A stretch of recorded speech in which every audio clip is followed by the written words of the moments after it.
Hello everyone and welcome back to this course from the Microsoft Cybersecurity Professional track called Windows Server 2016 Security Features. We are in the second lesson of the introductory section in which we are basically going to discuss about the course, about how it's structured, prerequisites, expected learning, and much more. Now, first of all, I want to let you know for those of you who are attending this course from the cybersecurity professional track for the first time that this is the seventh course from a series of courses called Microsoft Cybersecurity Professional track, which are meant to prepare you become a Microsoft cybersecurity professional. Basically, you will, after completing all the courses, you will be comfortable in implementing, configuring, and supporting the Microsoft security services. So please take a moment and take a look at this slide, which basically shows all the courses from the track and a few words about each course. So that being said, let's first of all establish who should be the audience for this course.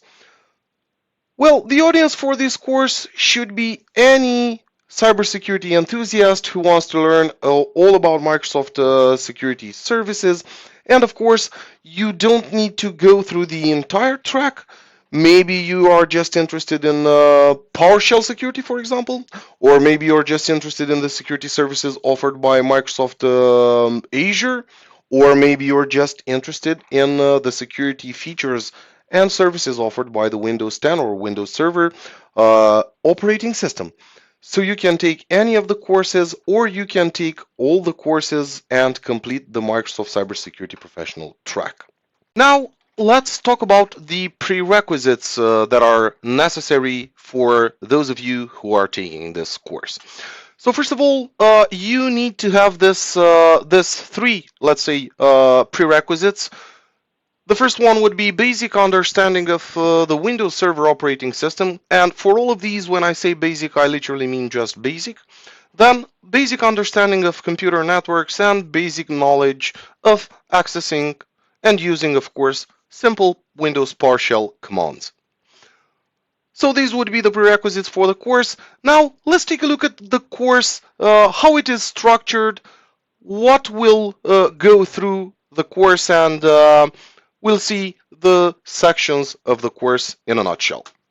So first of all, in section number 1, this is the introduction section. The previous lesson was the instructor introduction, in which I've introduced myself. This is the second lesson, in which, of course, we are talking about the course. Then we'll actually get into the course itself, with the second section being called Reduce the Attack Surface. Here we are going to discuss about server hardening, the server hardening process, service configuration and account configuration, remote administrative access, application restriction and firewall configuration, software updates, and configuration baselines.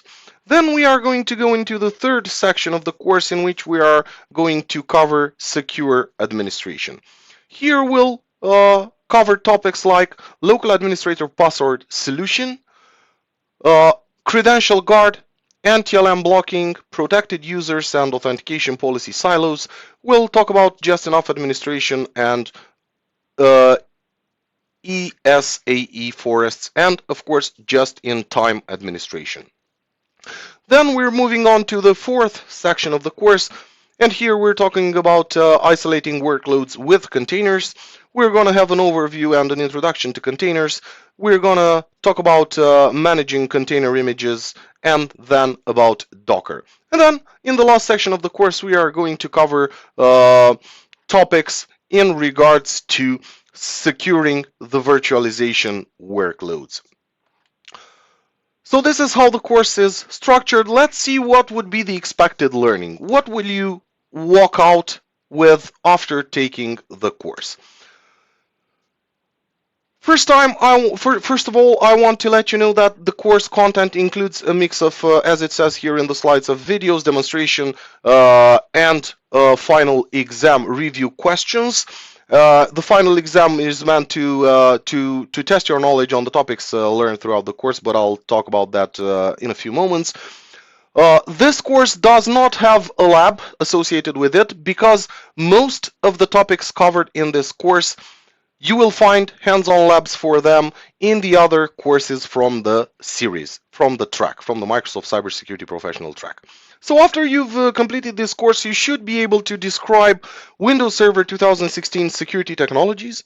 You should be able to reduce the Windows Server 2016 attack surface through security baseline, device guard policies, or server core first deployments. You also should be able to implement security administrative techniques using Credential Guard just-enough administration or just-in-time administration. You'll be comfortable with workload isolation with working with containers, of course, and you'll also be comfortable with securing VM configuration, deployment, and of course hosting with guarded fabrics. So this is the expected learning.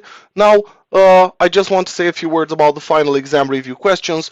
These are basically 25 review questions which are meant to test your knowledge on the topics that you've learned throughout the course. And of course, I strongly encourage you to go check out the other courses as well, because as I've mentioned, on most of the topics that we'll discuss in this one, you will find hands-on labs with those topics, installing, configuring, and managing those technologies in the other courses from this Microsoft Cybersecurity Professional track. And when the time comes throughout the course, I will mention which course is for which topic and where you will find hands-on labs. That being said, guys, this concludes our discussion, our overview about the course. I'm anxious to see you in the next lesson, and we'll get started with the course. So I'll see you in the next lesson.